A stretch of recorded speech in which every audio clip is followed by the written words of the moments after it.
Hello everyone, আমি টিয়া। আমার একটি নতুন ব্লগে তোমাদের সবাইকে অনেক ভালোবাসা। আশা করছি সবাই খুব ভালো আছো, আমিও খুব ভালো আছি। আর এটা ছিল বিয়ের রাত্রিবেলা। আমি সাজতে গেছিলাম একটা দিদির কাছে পার্লারে। ও খুব সুন্দর করে আমাকে সাজিয়ে দিয়েছিল, চুলটাও ভীষণ সুন্দর লাগছিল। আমি গেছিলাম, আমার সাথে একটা দিদি গেছিল। আমি আসলে আগে সাজা হয়ে গেছিল, তার জন্য বারবার করে ভিডিও করছিলাম আর আয়নার সামনে বারবার দেখছিলাম। এটা আমার মানে অভ্যেসই বলতে পারো, সাজা গোজার পরে আয়নার সামনে বারবার যাওয়া। তো আমাকে কেমন লাগছে তোমরা প্লিজ কমেন্টে জানিও। আর আমার চ্যানেল নতুন হলে অবশ্যই সাবস্ক্রাইব করে পাশে থেকো। আর আমার সঙ্গে এই দিদিরাও এসছে। তারপর বাড়িতে এসে মাসিকে চুলটা একটু বেঁধে দিয়েছিলাম, মানে চুলে ক্রিম্পিং করে দিয়েছিলাম। আর মাকে আমি হেল্প করছিলাম সাজার জন্য।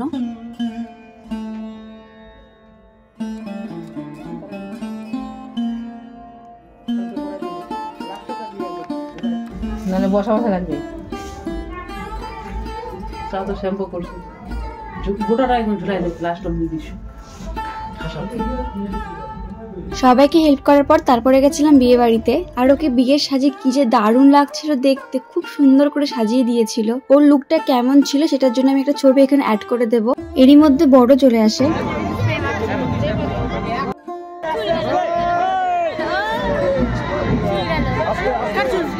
আমার চুল নাই তো যাবে।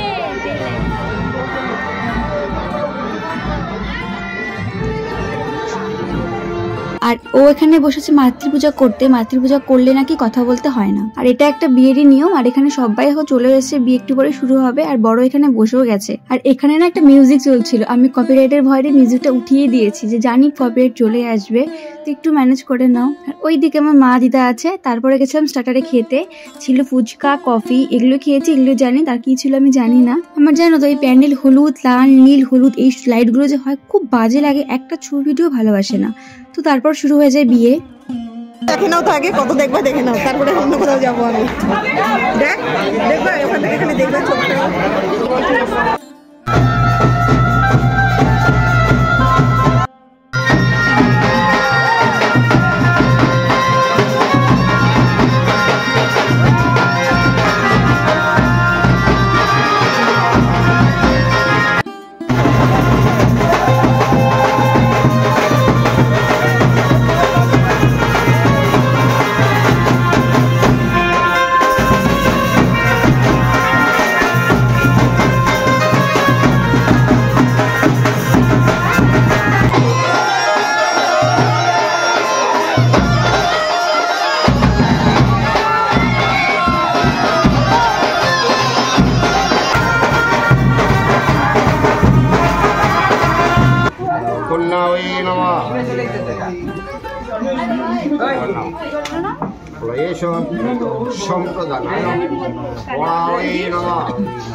বিয়ে হয়ে যাবার পরে 7 পাকে ঘুরে ঘরে চলে যায়। তো আজকের ব্লগটা এই পর্যন্তই।